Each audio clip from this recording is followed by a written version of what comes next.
Okay, aloha. My name is Roger Jellinek. I'm executive director of the Hawaii Folk and Music Festival. And I take great pleasure in introducing these two poets, Joseph Stanton and Richard Dillinghaust. This festival is full of panels of people talking endlessly. And what I'm looking forward to is people talking not exactly endlessly, but at least with beautiful language and great voices. So I'm going to pretty much have them dominate with readings. We're going to alternate. Joe will start and Richard will follow. Joseph Stanton is a very well-known poet here on Oahu. His 5 books of poems are Things Seen, A Field Guide to the Wildlife of Suburban Oahu, Imaginary Museum, Poems on Art, Cardinal Points, Poems on St. Louis Cardinals Baseball, and What the Kite Thinks, a linked poem co-authored with Makoto Oka, Wing Tek Lam, and Jean Toyama. He has other kinds of books, including Looking for Edward Gorey, the important books, children's picture books as art and literature, Stan Museo, a biography, and a Hawaii anthology. His poems have appeared in Poetry, Harvard Review, Poetry East, New Letters, Cortland Review, Antioch Review, New York Quarterly, and many other magazines. His awards include the Tony Quagliano International Poetry Award, the Cades Award for Literature, the Ekphrasis Prize, the James Vaughan Poetry Award, and the Kapalapala Po'okela Award for Excellence in Literature. Joe is a professor of art history and American studies at the University of Hawaii at Manoa. And he teaches poetry, sometimes poetry workshops at Poets House in New York City and at the Honolulu Museum of Art. So without further ado, I'm going to ask Joe to start. He'll read for about 10 minutes and then we'll have a reading by Richard Tillinghast to follow. Over to you, Joe. Of course, with my last 2 books, including the one that I'm celebrating today, it's now up to 7. So I don't know if that's a lucky number or not. But in any case, my first 10 minutes, I'm going to read nature poems. Most of the poems I am reading today can be found in my new book of poems, Prevailing Winds. This first poem belongs to a sequence of mine that involves extinct or endangered birds. The Last Kauai O'o. In 1983, in the highest branch of a tree in a deeply forested place, a male O'o called and called to his mate, ringing tones, echoing, far and far, a quarter mile at least, his yearning bell tolling, the remains of wild Kauai. In the pauses between the calling, he was gathering, building the nest his mate would need, building it stronger, building it better, building towards her return. At least once every year, he was seen to try his song, his cry eerie, penetrating. In 1987, his song soared one last time, and then arrived the silence, and he was known to be, at last, the last of his kind. You can, if you wish, actually hear online the song of the last Kauai O'o. It was recorded. It's very sad and moving to hear that. It was recorded, one of the last songs of that bird. The next poem is about an endangered seabird that is getting a lot of attention lately. It's not extinct, of course, but it's has a problem that I'm going to talk about in my poem. The Night of the A'o. Young shearwaters fledge on clear nights, flying off their nested places of birth, seeking the brightest part of the sky. In olden days, that would aim them towards moon and stars, astronautical ambition leading them always offshore, to commence careers feeding on high seas. But now our nighttime electrifications sometimes confuse their flights, so that fledge night birds descend on backyards, on shopping malls, on all our lighted night places.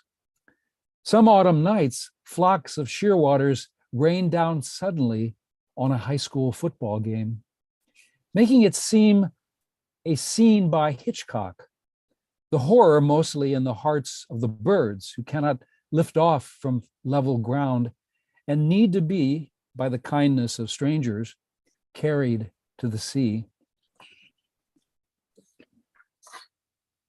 I've written quite a few poems inspired by movies, and so I just thought I'd throw this one in here because it refers to that Hitchcock movie that I mentioned in my last poem. Alfred Hitchcock's The Birds. If you don't watch out, these things can add up. One little blackbird on the schoolyard fence, then 2 and 3 and 4 and 6 and 12 and 210 on the darkening jungle gym. I once organized a film festival at UH with the title The Environment Strikes Back, which had The Birds as one of its film. It also had a movie, The Attack of the Killer Tomatoes, but the less said about that movie, the better. So now I'd like to read a poem that is part of a sequence I have in my new book having to do with the honey creepers. These quite unique Hawaii birds, most of which are now extinct, with the remaining few classified as endangered, of course. I will read only the first of these poems, which serves as a prologue for this 9-part sequence. Honey creepers, prologue. Honey creepers speciated, theory has it, from an eruption of rose finches, wind-driven to these islands 4 million years ago, give or take a million years. Entrapment on an island changes body and soul. All of us know who live on these rocks in the sea. From pairs of Adamic finches, these divergent multifoliates rose and rise still, but extinction's grim harvester hunts them, his sickle sighing in the breeze. So trees are another thing I write about quite a bit. Trees, of course, have enormous cultural significance in many cultures. And this is a poem about a tree, not a native tree to Hawaii, but a tree that I am fascinated by. We had one on the UH campus for as long as I could remember, and then suddenly it was cut down. I think that maybe the people at Spalding Hall or the other nearby Webster didn't like all those little red seeds in their driveway. I don't know, but anyway, all of a sudden it was gone. Saga tree. Color comes to us from everywhere here. Across from our blue marble tree, a huge saga tree scatters blood in the grass at our feet. A woman cried and cried, for her man never returned from war. When her tears ran dry, she wept drops of blood. From this grief, they say, in Singapore, came the bright red seeds of the saga tree. These beads are believed to be bearers of luck. Hollow a drop of scarlet and fill it with elephants, and you will have one wish fulfilled for every elephant inside. Before the practice was banned, seeds were sold containing 100 tiny, tiny elephants that children went blind carving. Such is the price of good fortune. So, of course, in Hawaii, trees have cultural significance too. And here is a poem about one of those Hawaii trees that's very significant for all kinds of reasons, including some hinted at in this poem. Hala. The pandanus, the oldest of god plants, sporting aerial roots as evidence of transcendence, came to these islands long before our world of freeways, hotels, and shopping malls. The screw pine twisted into the heart of things. A Hawaiian tale claims humankind arrived when a god cut her finger and bled, while weaving the sharp serrated challah leaves. One drop the woman, one drop the man. From this, the trouble came. So last one I like to read in this particular sequence is from an older book of mine, Field Guide to the Wildlife of Suburban Oahu. I love that title. I'll explain why if anybody's interested. But this particular poem is somewhat whimsical. Some of the poems in that book are a bit whimsical, but they are all inspired by a love of the natural world that surrounds us. Subterranean termite blues. They are making a world under our world, building, building, building. 10,000 insidious tiny jaws are taking apart our house to fuel their underhanded city.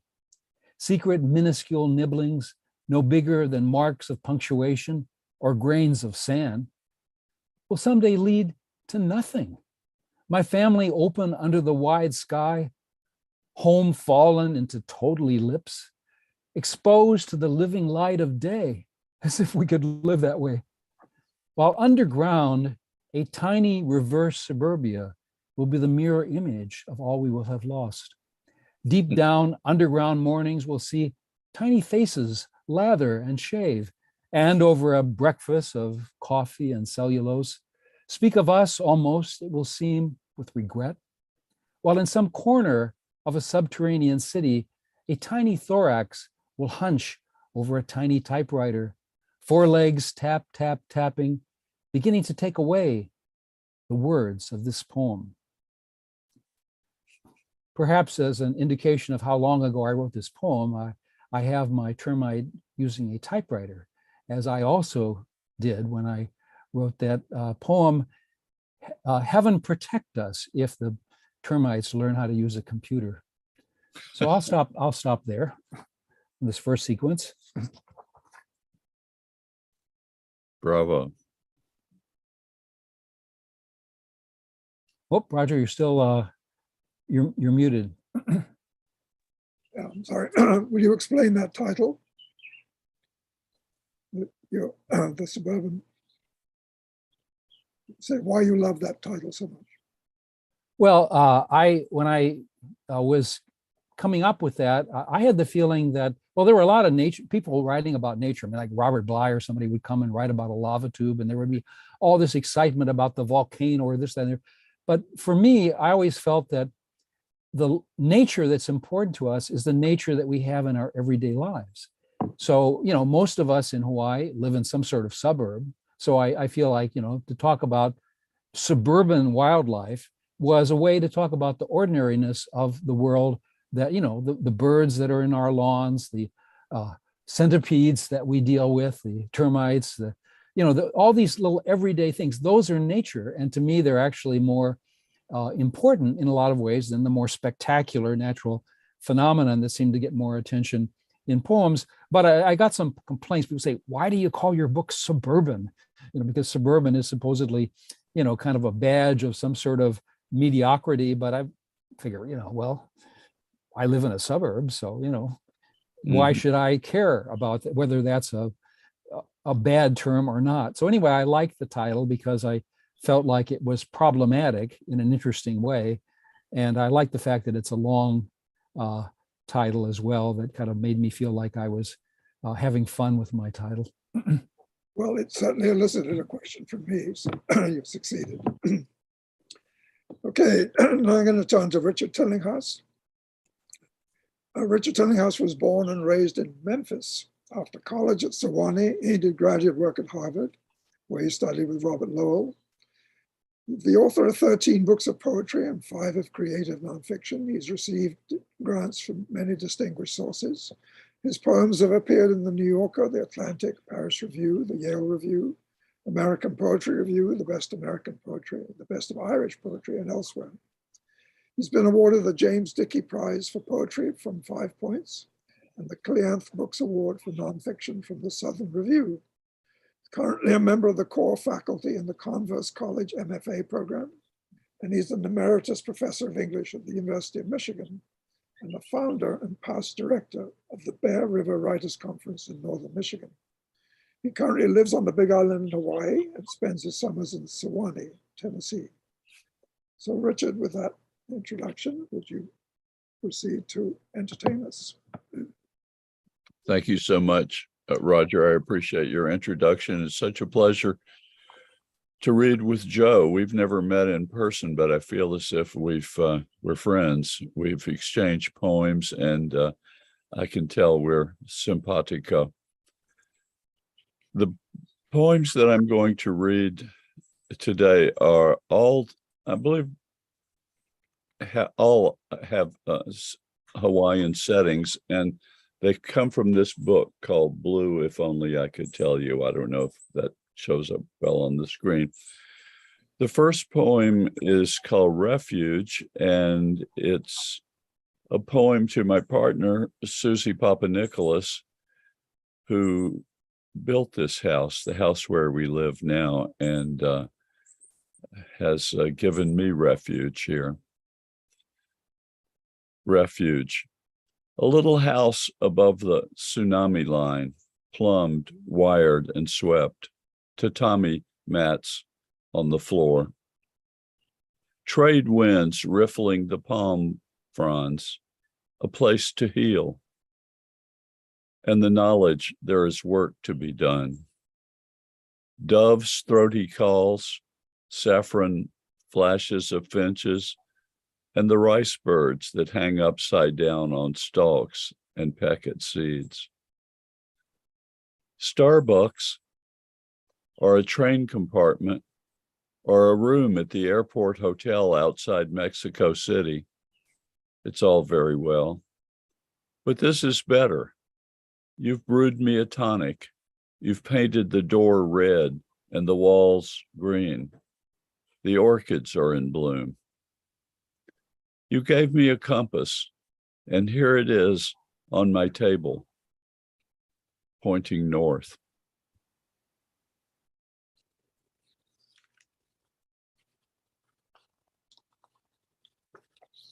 Joe writes a lot about the natural world that surrounds us, and that's very important to me as well. His poems speak to me very directly.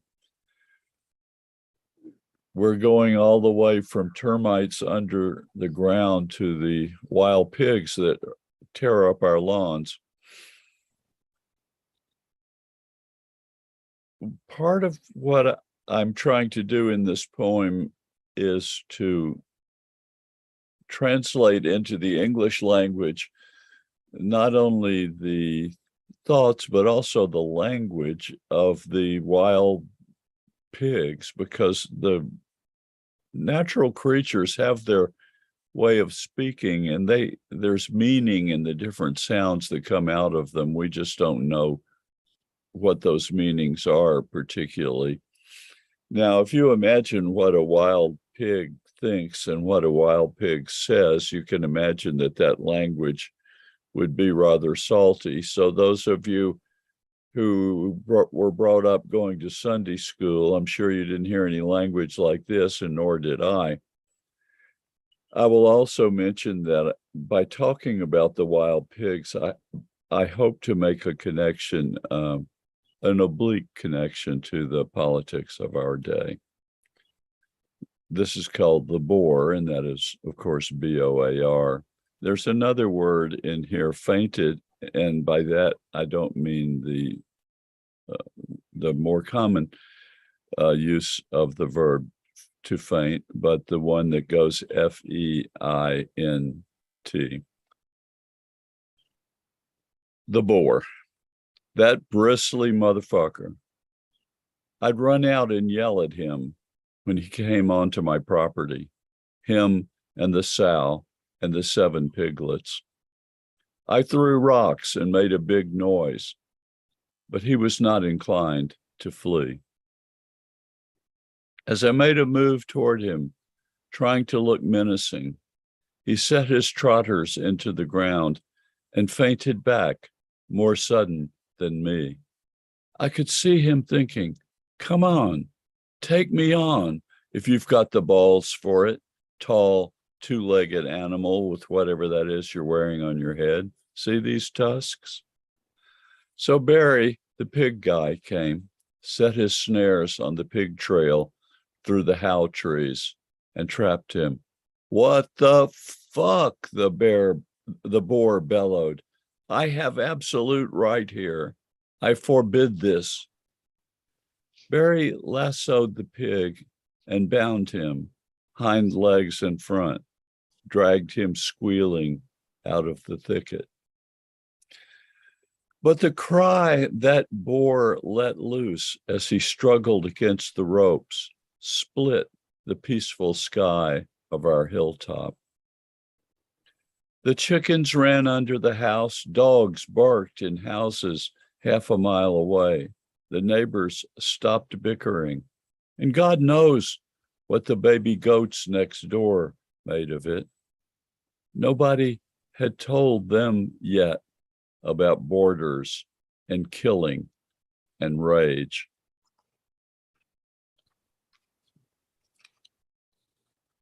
The land that we live on used to be a sugarcane plantation. And just down the hill from us, there's a cemetery where some of the workers were buried.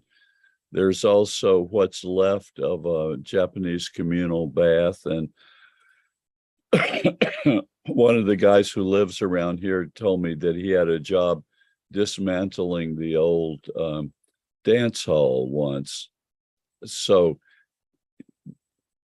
you feel it, you know that you have a sense of what was here before.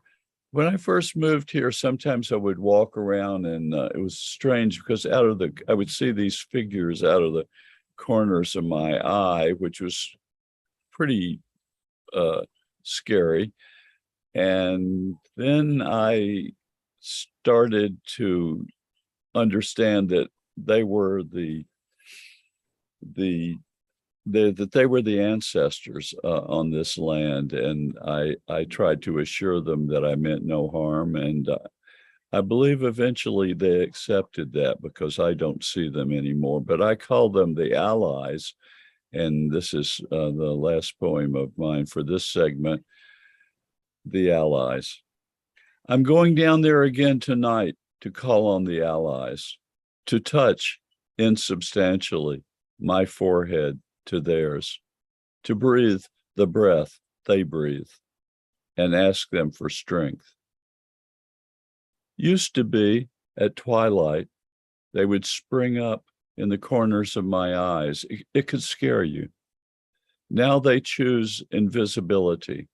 They embed themselves under stones around the pool where they bathed after laboring in the fields. It's overgrown with weeds now, along with the water sounds and hand claps and temple drum pulse and cymbals.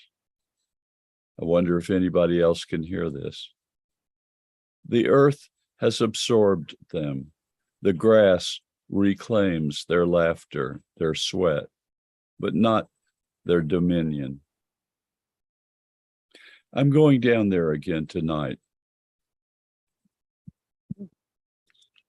Thank you. It's wonderful reading. Thank you. Joe, do you want to continue? Sure, yeah. So my second segment here is going to be art-inspired poems. And I do a lot of that because, as I've mentioned, I am an art historian in my day job. If anyone's interested in this genre of ekphrastic poetry and wants to have some links to more information on that, feel free to email me and I will send some links. So I would first like to read a poem inspired by an artwork by Isamu Noguchi. I think really one of the greatest 20th century artists. I spent a lot of time, I still spend a lot of time visiting his museum and garden there in Long Island City. And, but the particular work by him that I wrote about for this poem is actually in the Honolulu Museum of Art. Isamu Noguchi's Red. A tall rectitude of red travertine, one of Noguchi's monumental zeros, full of nothing and nothing if not full, speaks to his Euro mentor, Brancusi, but also seems as zen could be, wabi as well as sabi, a statue that resides in a West that is also East, Honolulu to be exact, where Japan and America cross in more ways than one.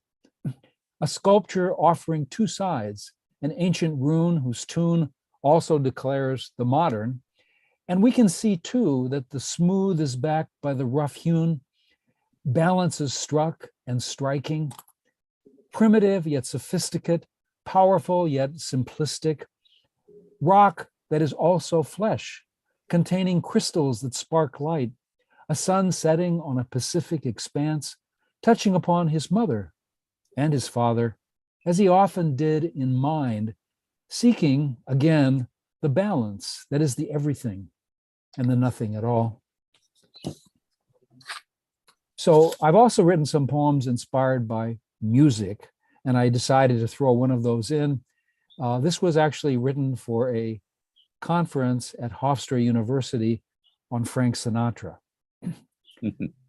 For Sinatra in the wee small hours, look at yourself, you voice, so very glad to be unhappy, though unrequited love's a bore, and you've got it pretty bad, and you can't get along without her.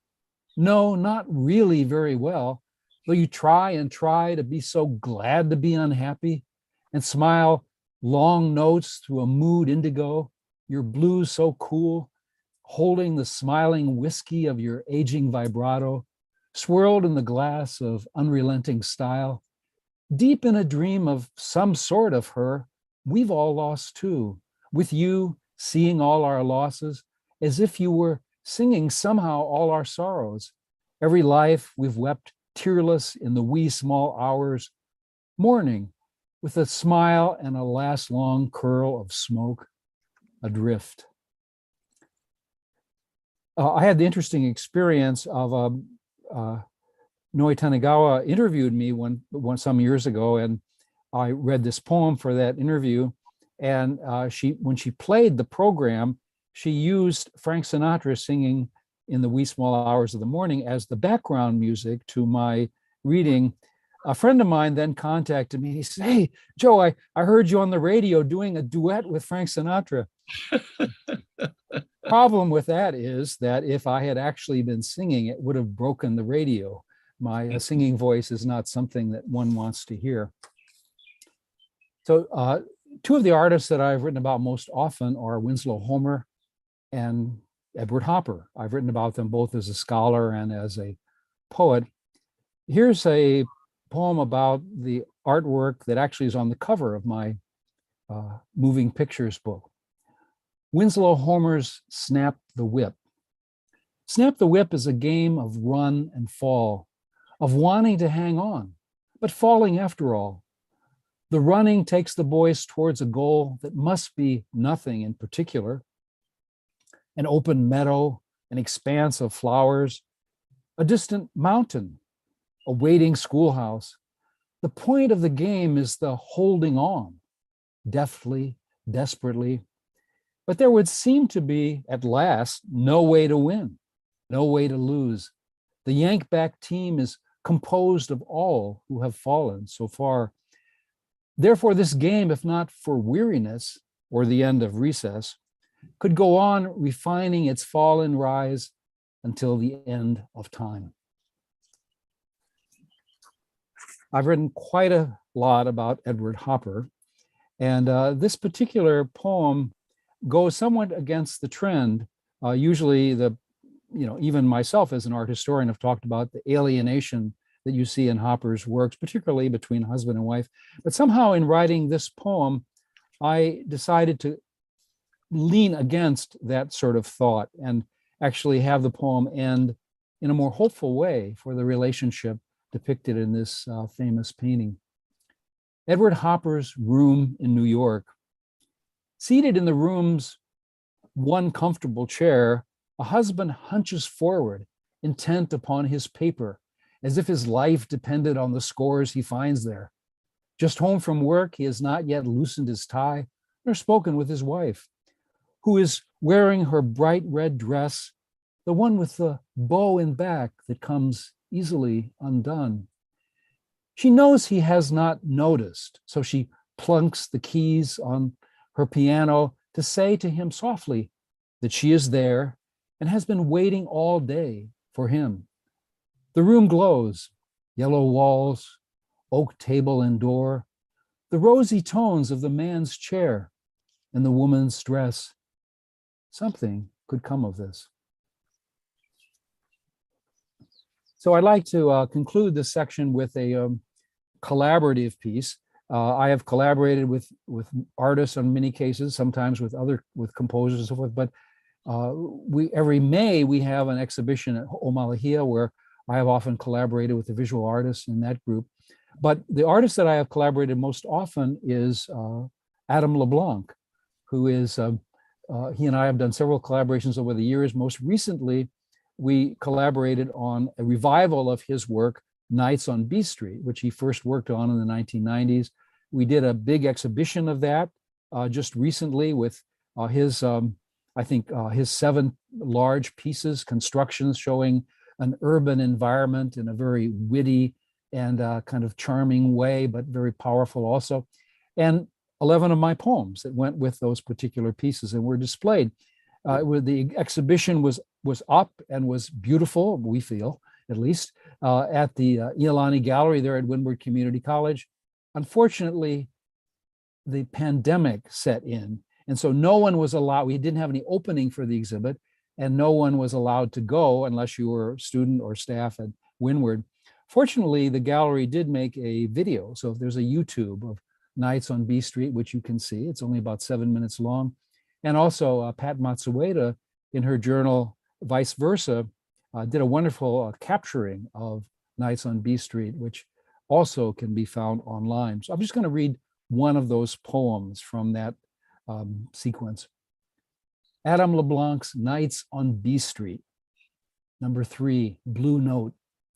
He plays for her over and over, never let me go. He feels the 5 notes his pale sax sings, never let me go. She is, he knows, the tune he plays, blue on blue, notes that weep their song, because she is oh so very gone. Only in his mind does she sit on the stoop before the closed red door. The lateness of the night, too, is a note he plays, but absence is the why his sax sings, his world still yet so full of her shadow. Never let me go, he pleads, his breath floating the tune to the sky, his sax whispering to the moon's not so neon glow. Never let me go. So this collaborative piece, or these pieces that we did, are responses to Adam's work, but also to my memories of observations of my own life in New York City. I got my PhD at NYU, and I frequently over the year, usually once a year at least, I go to the New York area. So it's also that memory of that. I can mention that there was a time once I was walking near Washington Square, and I heard in the distance somebody playing a saxophone. I don't know what they were playing. It wasn't this particular song, but that lingered in my mind. So this collaborative piece or response to Adam's work is also a kind of a mental collaboration from our conversations and from my memories as well as from his. So I'll stop with that. Well, Joe, can you just talk some about why you're drawn to these 2 particular poets, Winslow Homer and Edward Hopper, 2 artists, rather? I got started with Winslow Homer as an art historian. I was able to work on, I had a NEH grant to work with at Harvard on the particular book I was writing on Winslow Homer. So that got me started with Winslow Homer. And I, for a long time, because I was so involved with him as a scholar, I really wasn't writing poems inspired by his work because somehow my scholarly mentality was interfering. More recently, that's kind of broken open, and I seem to be writing a lot of them. But Edward Hopper goes back to, I don't know, the 1960s when I was very young, or even the 70s. There was a poster of an Edward Hopper painting that I kept rechecking from the public library, in those days in the 1970s. And there was something about his work, the combination of its beauty for one thing, but the sense of the everydayness of the world and the unresolvedness of the narrative. And I think there was something about the sensibility of Hopper. I'm not the only one. I mean, he's the most written about, I think, of all American artists in terms of, ekphrastic poetry, as they call it. And so I have because of my fascination with his work, which I don't think I've adequately explained, but, and again, remember, I'm an Americanist art historian who has concentrated primarily on the realist tradition. And so when you think about that, Homer and Hopper are two of the primary people. I'm very interested in Thomas Eakins. I've written one poem inspired by his work and various other artists, but for some reason, those two people I've bonded with, and I don't think I can fully explain it, but just say that I have become fascinated both in their lives. I pretty much read everything about Hopper and everything about Homer that's been published in English, at any rate. So, who can totally explain one's obsessions, but there was an attempt. I've always found Hopper haunting. Yes, me too. Yeah, I used to live about 5 miles from the Hopper house in Nyack. So I've given a couple readings there. In fact, this summer I gave a reading at the Edward Hopper house, which is a museum now. I gave a reading there, all of Hopper poems, and a couple years ago I gave one there as well. They've restored it and they're trying to keep it going as an artist house museum. Richard, can we come back to you? Yes, I'm going to read a poem called Boat. The funny thing about weather, people seem to regard weather as maybe the most trivial of conversational topics, and yet somehow I mean weather just plays such an important part in all our lives. I feel as if it's one of the deepest and most profound of the subjects that I'm fascinated by it. I love to look at barometers. I'm constantly checking the weather app on my phone. And I will also mention that the philosophy of Lao Tzu plays a part in this poem. So we're bringing weather and Taoist philosophy into the same poem. Boat. If I could summon up weather, this is the weather I would summon up.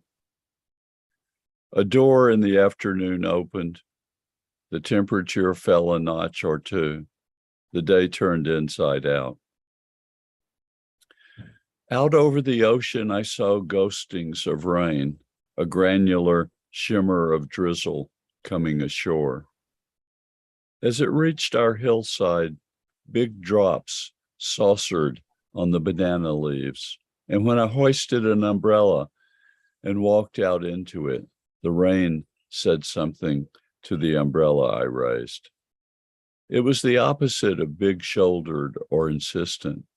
Steel wouldn't have stood a chance against it. And who was I in the middle of it all? The highest good is like water, Lao Tzu wrote. Water gives life to the 10,000 things and does not strive. I wanted to be a leaf buoyed up by the current on a river a boy makes up a story about while he plays in the gutter in a rainstorm. It's raining in the story too, and they're out in a boat, the boy and his dog.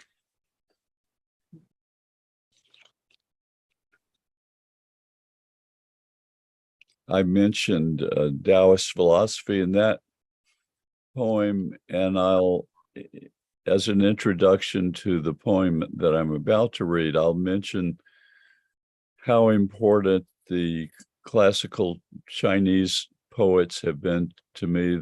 the poets of the Tang Dynasty in particular, Du Fu, particularly Han Shan, the author of the Cold Mountain poems, as well, of course, as Japanese haiku masters like Basho.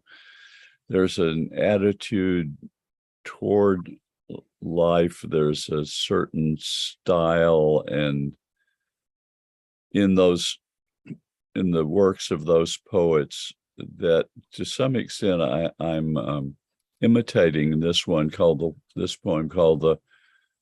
the White Egrets. However, it's not really imitation so much imitation of the style of those poets as it is the place that I live. It's remote and isolated, and that is the approach that they took toward poetry is just very fitting to the place that I live here on the Big Island.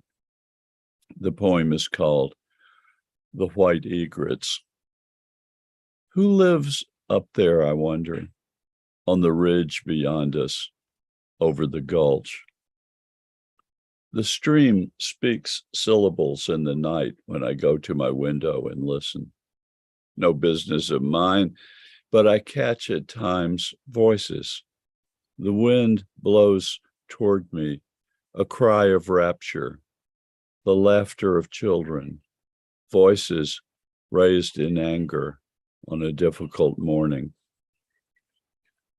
What connects these lives of ours lived at a distance, bridged by the air that separates and joins us?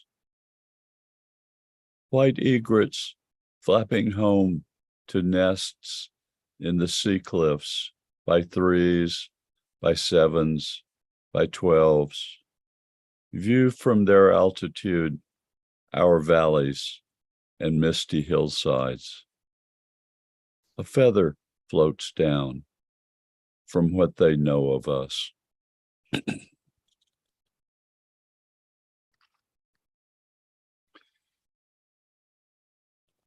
This poem takes exactly the same setting as the two previous poems, which is exactly where I am sitting right now, due to the climate that we're so fortunate to have here in Hawaii. I have been able to make my study out of a screen porch. So I've got a big work table and some book shelves and, well, quite a collection of mildewing books, I might add. But I was born in 1940, and one of the things that I've noticed about not just my own obsessions and interest is other people from that same generation. War is a very central part of our awareness of the world, and I'm absolutely certain that it has to do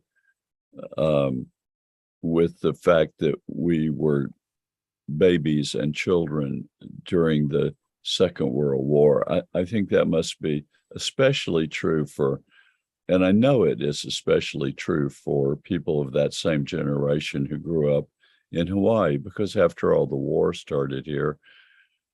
Pearl Harbor, the attack on Pearl Harbor happened here. This poem has, I suppose you might say, a persona, and that persona, the man in this poem, is some kind of a spiritual hermit. I think he lives in a place that's very similar to where I live, and I'm not sure what his ethnicity is. Perhaps he's Japanese. I'm thinking. Anyway, he's the consciousness through which the observations of this poem filter. And the poem is called "At the Edge," and I started to think, because the Russian war in Ukraine is such an obsession for many of us, what would it be like if war came here, to where we live. What would it be like if an invading army were right over the ridge beyond where I'm sitting right now, at the ridge that I'm looking at right now, and in the same setting as the previous poem that I read, the White Egrets. So let's see what we can do with that. The poem is called At the Edge. As he feeds his chickens, cooks rice, sweeps out the shack, he hears the droning of enemy planes. He lies dreaming of temples and waterfalls and wakes to the thwack, thwack, thwack of helicopter blades. Comes the thud of a mortar. The man fills a thermos, latches his door, and creeps up the slope in moondark, his dog sticking close. Up near the top of the ridge, the dog makes a low sound in her throat, smelling before he does diesel, the unwashed bodies of soldiers, the stink of hastily dug latrines. The dog sneezes, and he clamps his hand over her nose. I can evade them, he thinks. I can survive out here. I know how to hide. But what of the town dwellers? What of the scholars whose knowledge they want to erase, whose books they will burn? What of the women who live alone on farms? The clanking of tank treads, the rising dust of an army on the move. Dawn must be nearer than I have allowed myself to imagine.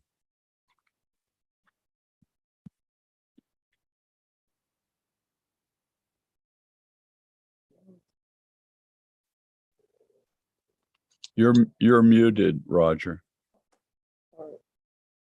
No, I'm not. No, I'm just mute. Admiration. Yes, very nice. Thank you so much. Joe, do you want to go to your final selection? So it's my turn for my encore? Yes. Okay. So I'm going to read a couple. Hold on. Let's do that in a few minutes. Okay. But I did have an observation about the differences between you, which interested me. Joe, I have my perception is that because you're a scholar and you need to be very precise about what you're describing, that your energy is mainly descriptive, and you are looking for anomalous detail that's interesting in what's otherwise maybe familiar. Richard seems to be much more on a quest to find himself in what he's observing. Am I right? Yes, my poetry is very descriptive too, and I also trained as a scholar, as Joe did.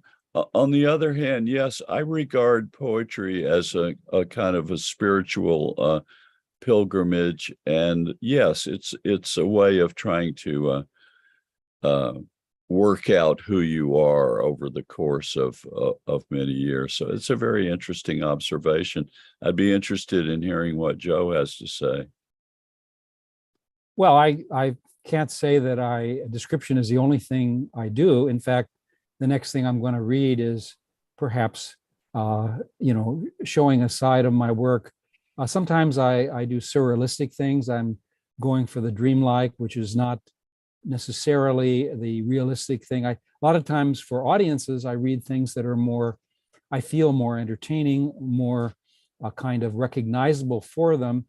So I don't know, but my more ambitious, more ambiguous pieces sometimes don't make it into my readings, but they exist in my overall work. And I'm also questing to find myself, but it's not always that clear that I'm finding myself as I. In fact, I have a whole sequence of plays, poems inspired by no plays, Japanese no plays.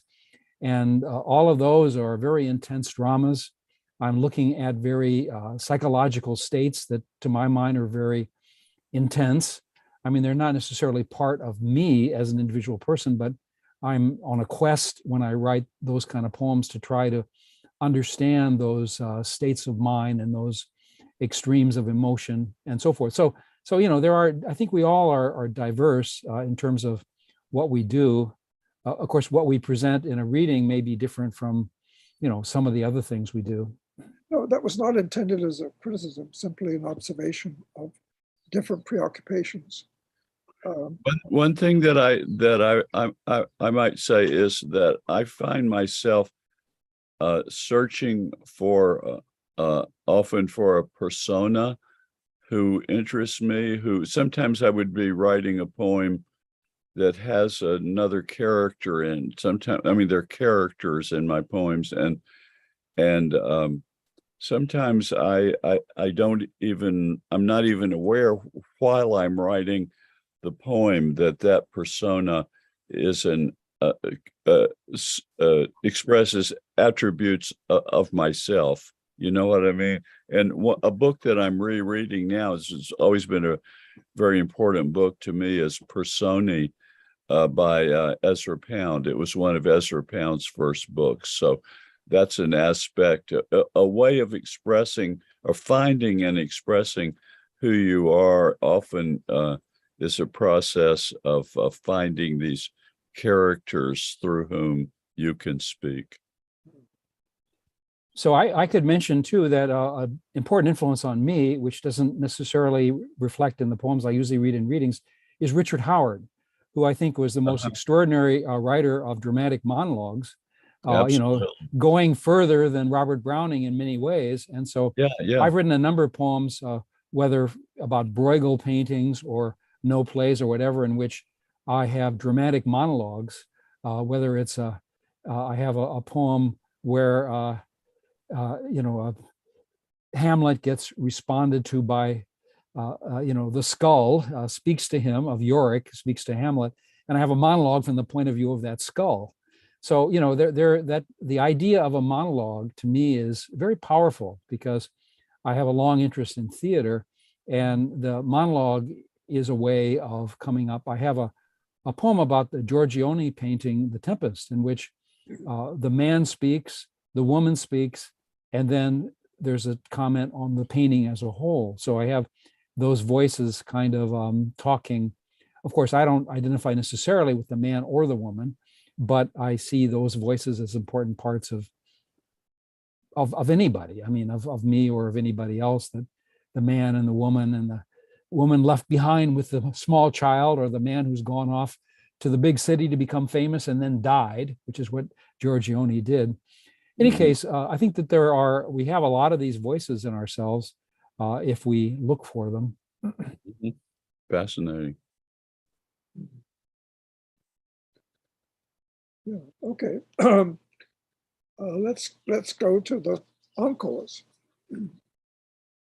Okay, so is it my turn for an encore? Okay, so the two poems I'm going to read have to do with Hawaii places, and this first one is a kind of a contradiction to the clarity of some of the things I've been doing. It's sort of a surrealistic poem, kind of a dream poem of a film noir sort. There's a sort of noir voice in the poem. And I don't really like to explain this poem, but we'll see what anybody thinks about it. A man melted on Mauna Kea Street today. It all starts innocently enough under the shadow of the Cultural Plaza. A shoe protrudes from a battered can, the brown leather scarred and cracked, the undone laces spilling out like rhododendrons or blood. Not a pretty sight, but hardly evidence of foul play. Then a block Mackay, there appears down the alley toward CQ Hop and Company, a pair of socks twisted in an agony of nylon, suspicious looking holes at toes. Meanwhile, at Pauahi Street, a pair of pants is caught in mid-stride, crossing the intersection, broken at the knees by the traffic of the ordinary day. By the time I reach Hotel Street, I am ready for that one solitary sleeve waving, a sad, unlaundered pleading in the breeze whipping between indifferent office buildings. Beyond King Street's desperate canyon, a blue paisley tie tries to slither through a chain link fence, but there is no way out. A man melted on Mauna Kea Street today. The thought hits like a glimpsed headline, an apotheosis, or a routine demise in the naked city where thousands of stories unravel or climb skyward. High above Honolulu Harbor floats a hat that's lost its head, or a wadded newspaper. I can't tell at this distance. It's just a dot behind a line of clouds. So that one seems to have some appeal. It appealed in Bamboo Ridge and seems to have attracted some interest. Odd poem, of course. So the next poem I'd like to read is a more familiar kind of place. Some people in Honolulu may remember Manoa Marketplace had a coffee shop called Coffee Manoa, where a lot of us used to hang out, particularly people from the University of Hawaii, because you could sit there and you could look toward the Manoa cliffs, the cliffs that surround Manoa. And it was very pleasant. That coffee shop is long gone. I do, however, still have the cup that they had, I was dreaming. I'm actually in the poem talking about drinking from this cup. I still have one that I bought from them many years ago. And so the cup actually is part of what I'm dealing with in this poem. At Coffee Manoa, clouds rising, dark French roast, the steam rising and drifting from the white cup with the green picture of the volcanic cliffs that rise green before me as I sit drinking and looking. Some days it's so quiet, it's as if everyone has been gone a long, long time. Clouds wider than the cup rise and drift. Dark birds draw lines of flight against the cliffs, rising above the parked cars, the trees bright green in the bright late afternoon light. I am watching the cliffs on the cup, the white clouds rising. That's that. Thank you, Joe. Richard? I'm so glad you read that first one from the two that you just read. It's one of my favorite poems from your book. So thanks for reading that. I'm going to read one poem as my encore. And interestingly enough, it mentions Winslow Homer. I said earlier on that Joe's interest and mine overlap in some ways. This poem is the title poem from my book, Blue, If Only I Could Tell You. It's a love poem to a color. It's in some ways an answer to Federico Garcia Lorca's well-known poem called Verde Te Quiero Verde, green, how I love you, green. My partner and girlfriend, as I mentioned earlier, is Susie Papanikolaou, who is a well-known Hawaiian painter. I know that you would know some of her paintings, even if you didn't know that they were by her. Her subject is basically the hula culture, and her poems are her paintings are very widely known in Hawaii. This, as I said, this one is called Blue, If Only I Could Tell You. Blue, if only I could tell you how much I love you, blue. When I buy ink, it's you I go looking for, even before the sky turns blue and I get out of bed and pull on my Levi's. I sail my gaze out over turquoise and ultramarine, salt breeze, and leagues of ocean. Not, officer, he beat me up, blue. Not, His fingernails are turning blue. I fill my pen with Königsblau, listening to Miles and vanishing into the inkwell's unfathomable O. I sniff the breeze for direction, minding the tilt of swells and the tide's mood swings. Shakespeare, in that movie they made about him, his fingers, whenever the camera lets you see his hands, were blue with ink, even when he shimmied up the rich girl's father's palace walls. Do you remember your first set of oils? Cobalt, like Hokusai's great wave of Kanagawa, or the underside of a Winslow Homer swell in a storm off Barbados, the sharks beside themselves with anticipation, rolling like dogs. Aquamarine, like a summer morning in Laguna, and the tube of Navy, like World War II, victory at sea taking off from steel gray carriers and men in blue pinstripes who made their fortunes off munitions. Is it hard sometimes to know just who you are? Green shimmers to the east of you, purple to the west. From the lapis of your earrings comes the resonance of temple bells, and the sapphires of on your bracelets. I hear the blue whales singing as they launch up from the depths.